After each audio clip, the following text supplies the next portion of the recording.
Nós vamos retomar nossos estudos sobre São João, mas antes eu queria dizer uma coisa muito importante. A palavra do Senhor precisa encontrar um coração preparado para recebê-la. Nós precisamos ter um cuidado tão grande quanto temos para a Eucaristia, devemos ter também com relação à palavra, porque a palavra também deve ser venerada, a palavra também deve encontrar em nós um coração disposto. Nós estamos vendo aqui a grandeza do Evangelho de São João. Logo no início, muitas pessoas rejeitavam, pode baixar um pouquinho o meu microfone.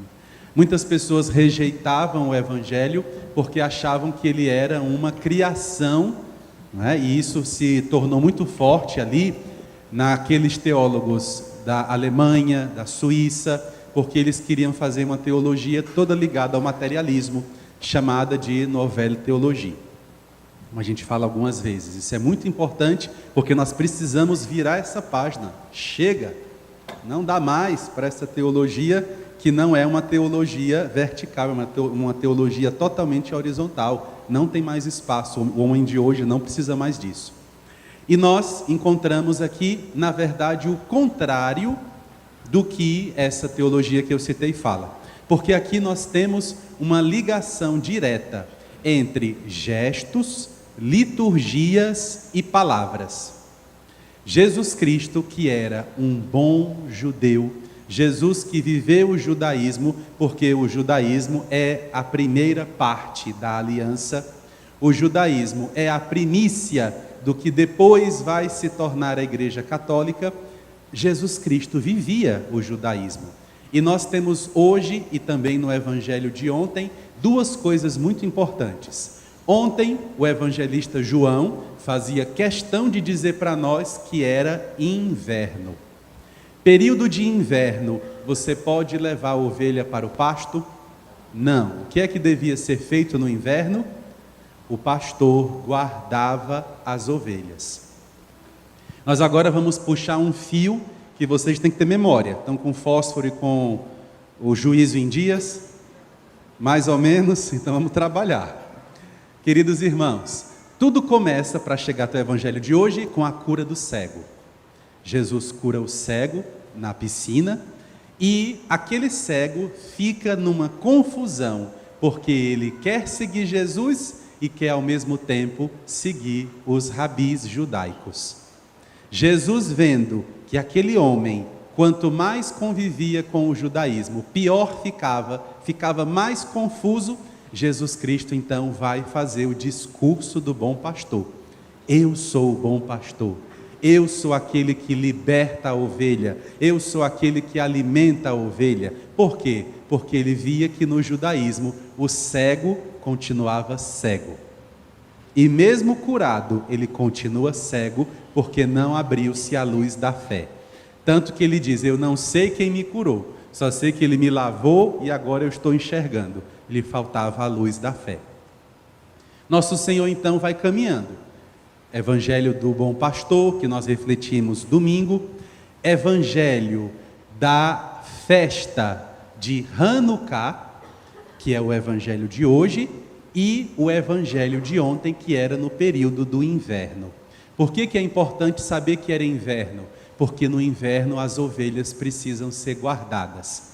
E quando o pastor guarda as ovelhas, ele precisa aquecê-las para que elas não morram. Então Jesus Cristo, no evangelho de ontem, o que ele faz? Era inverno. E ele fica indo e vindo no templo. Por que isso é importante a gente entender? Porque essa expressão, indo e vindo, era o que Deus fazia no jardim do Éden todas as tardes. Deus passeava. O que é passear? Na língua do hebraico, na língua hebreia, ele ia e vinha. Porque só Deus é capaz de fazer esse movimento na história, de ir e de vir. Só Deus é capaz de entrar em todos os lugares da nossa vida. Nós não conseguimos. Nós só conseguimos viver o agora. Ele consegue ir para trás e para frente. Então Jesus, quando é dito no Evangelho que ia e vinha no templo, o que João está dizendo?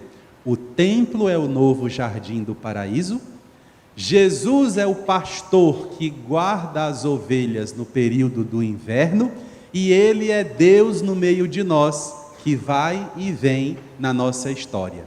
E por que Jesus ia e vinha? Porque Ele é aquele que vai nos guardar no inverno da nossa vida. O inverno é a fase da morte. E se vocês não entenderam, nós vivemos a mesma coisa que o céu vive.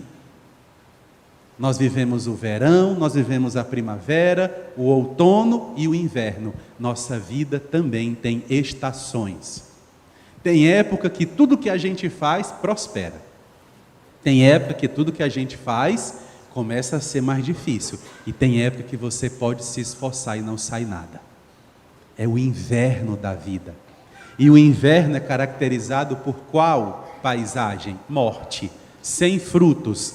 E as pessoas que estavam no templo, nosso Senhor está dizendo: eu vou guardar vocês. Eu vou proteger vocês desse vento gelado que mata, desse vento do inverno que traz sofrimento, desse vento do inverno que faz com que vocês não possam sair de casa. Vocês não podem ir e vir, eu vou por vocês, eu vou aquecer vocês, eu vou trazer para vocês a vitalidade. Só em 2 frases nós encontramos tudo isso. E hoje o que acontece? Nós agora vamos entender de liturgia judaica. Existe uma palavra que vai dar origem à palavra menorá, que é a palavra menrá. E essa palavra menrá é a luz. A luz que depois vai ser identificada pelo evangelista João como logos. Talvez seja o único erro, vou dizer uma besteira, viu, São João? Talvez seja o único erro de São João, usar uma palavra grega, porque logos, até hoje as pessoas têm confusão, e confundem logos com razão. Não é a razão que cria, quem cria é a luz de Deus. Qual foi a primeira coisa criada? Qual foi a primeira coisa criada? Deus disse: faça-se a luz. Então havia uma festa chamada de Hanukkah, e nessa festa eram acesas as 7 lâmpadas, como nós temos no altar. As pessoas acham que a gente coloca 6 velas no altar porque a gente quer. Não, é o sentido da simbologia da antiga aliança. 3 velas que estão para o passado são as 3 festas que estão para o passado. Páscoa, a festa da inauguração do templo, são as festas que estão para o passado. E Jesus vai dizer toda vez: eu sou, né? E existem as outras 3 que são as festas para o futuro. Festa das cabanas, né? A festa de Sevaot, a festa também de hoje, que é a de Hanukkah, que é a festa do novo, que é a festa aonde Deus vai gerar em nós o novo. E nessa festa eram acesas as velas, e a principal era a vela do meio, que representava a plenitude. Também existe uma tradição ligada a esse objeto, a menorá, porque quando eles voltaram para o templo, não tinham óleo suficiente.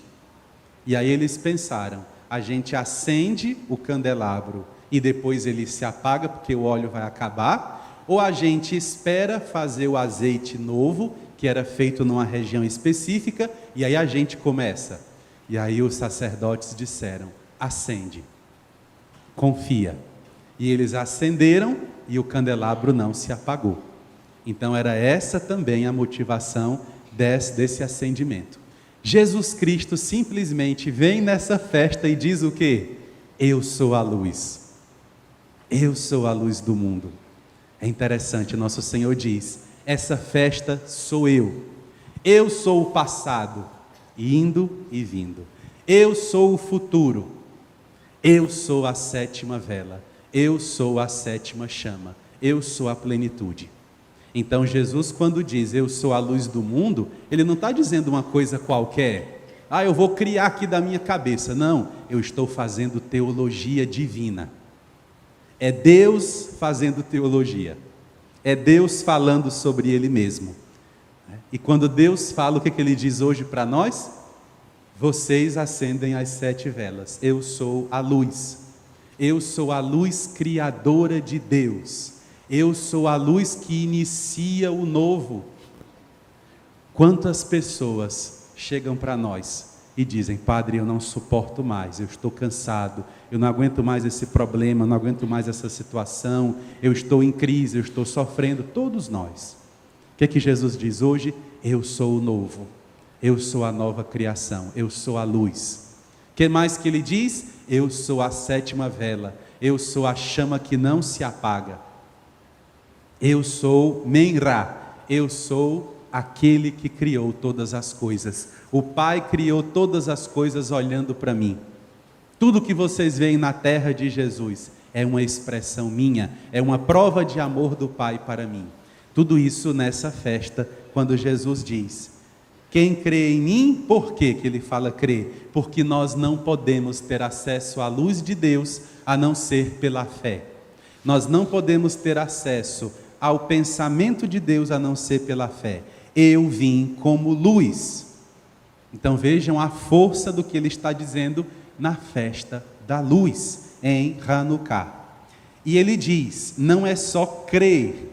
Então acompanhe as palavras. Além de crer, é preciso ver e é preciso ouvir.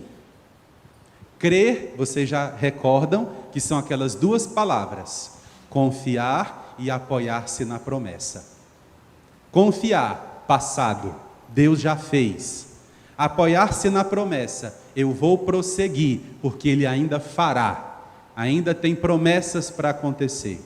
Então, confiar e apoiar-se na promessa. Crer. Quem crê, me recebe. Quem não crê, não tem esse conhecimento. Padre, por que isso é tão importante? Porque Jesus está diante dos gnósticos. Os gnósticos são aquelas pessoas que inventam um bocado de marmota para dizer que com aquelas marmotas eles vão chegar ao conhecimento oculto das coisas. Aí vem João e diz assim: não precisa nada disso. Não tem grau 1, grau 2, grau 3. Não tem segredo. É crer. Quem crê está diante da luz de Deus, porque participa dessa luz. Segundo verbo, ver. Quem me vê, vê aquele que me enviou. Ver aqui, o blepo, não é vídeo, porque vídeo é apenas passar a vista. Blepo significa olhar atentamente, fitar, descobrir o segredo. Então, quem me vê, quem me contempla, quem me conhece, conhece o Pai. Quem descobre quem eu sou, na verdade está diante do Pai, porque nós não temos 3 deuses, é um só. Então, quem conhece o Filho está conhecendo automaticamente o Pai e o Espírito Santo. E qual o terceiro verbo? Eita! Qual que é? Ouvir. E por que o ouvir? Porque este é o verbo por onde Deus vai curando o veneno que a serpente inoculou em nós. Ouvir significa prestar atenção e obedecer. Está aqui bem claro, não é? Quem ouve minhas palavras e as observa. Aqui é o Shema, que Deus falou lá no Antigo Testamento. Ouve, Israel, e obedece. O Senhor teu Deus é um. Ele não diz 2 palavras, ele não diz uma coisa depois outra, ele é um. Se alguém ouvir minhas palavras e não as observar, eu não o julgo, porque não vim para julgar o mundo, mas para salvá-lo. Quem me rejeita e não aceita as minhas palavras, já tem o seu juiz, a palavra que eu falei. Vocês perceberam a mudança de plural para singular?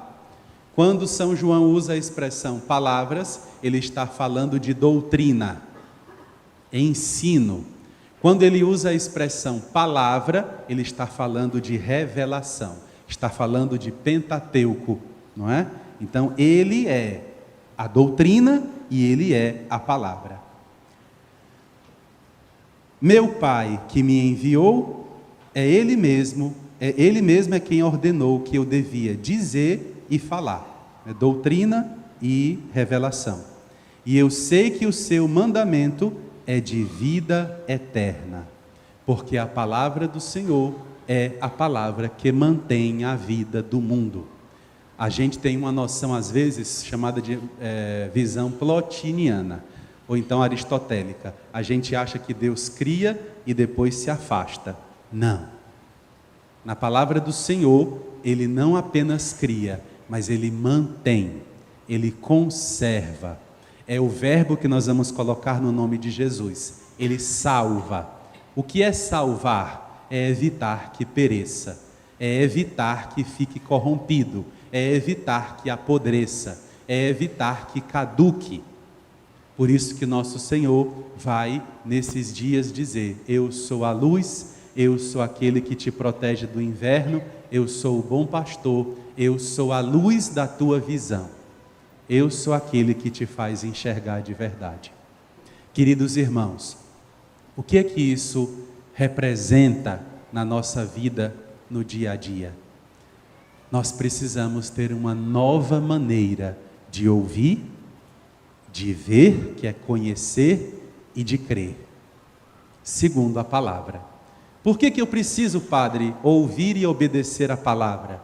Porque quando eu escuto a palavra, ela fica correndo em mim como o sangue corre nas minhas veias. O sangue está parado? Então a palavra tem que fluir, como o sangue também está fluindo constantemente. Segunda coisa, eu sou envolvido. A minha roupa, ela não serve só para cobrir nudez. Qual é a outra função da roupa?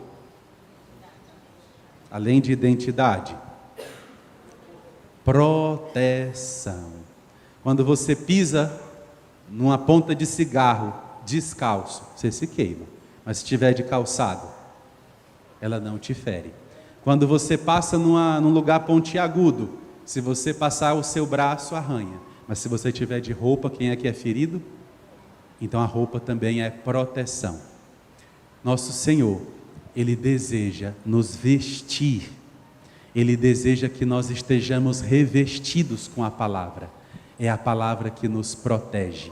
É ela que guarda a nossa identidade de filhos de Deus, e é ela que nos protege para que o mal não entre. Que nós estejamos envolvidos na palavra, para que o vento do inverno não rasgue a nossa pele, não nos congele. Que nós estejamos diante da luz de Deus, a luz de Deus que é a criação nova, a criação renovada constantemente. Nós vamos acessar isso, ouvindo, conhecendo e crendo. São os 3 verbos principais: crer, conhecer e ouvir, que é o ver e o ouvir. E tudo isso mostra uma grande bondade de Deus. Nós só podemos ouvir porque Ele falou. Nós só podemos ver porque Ele se revelou. E nós só podemos crer porque Ele agiu e prometeu.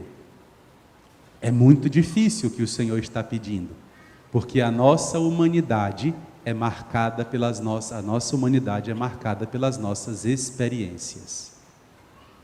Por isso, ter experiências com Deus, para que nós não percamos a fé. As experiências humanas são difíceis, porque as experiências humanas, elas estão entre o sofrimento e o trauma. São difíceis. Uma pessoa que disser que a vida é fácil, olha a idade, você não tem 5 anos. Viver é difícil. Por isso que o Senhor quer ser a palavra que corre nas nossas veias, a luz nos nossos olhos, e Ele quer nos envolver com a sua fé, para que nós estejamos protegidos. Peçamos ao Senhor que Ele nos cuide, que Ele trate de nós como o pastor cuida das suas ovelhas, e nós vamos nos deixar cuidar. Amém?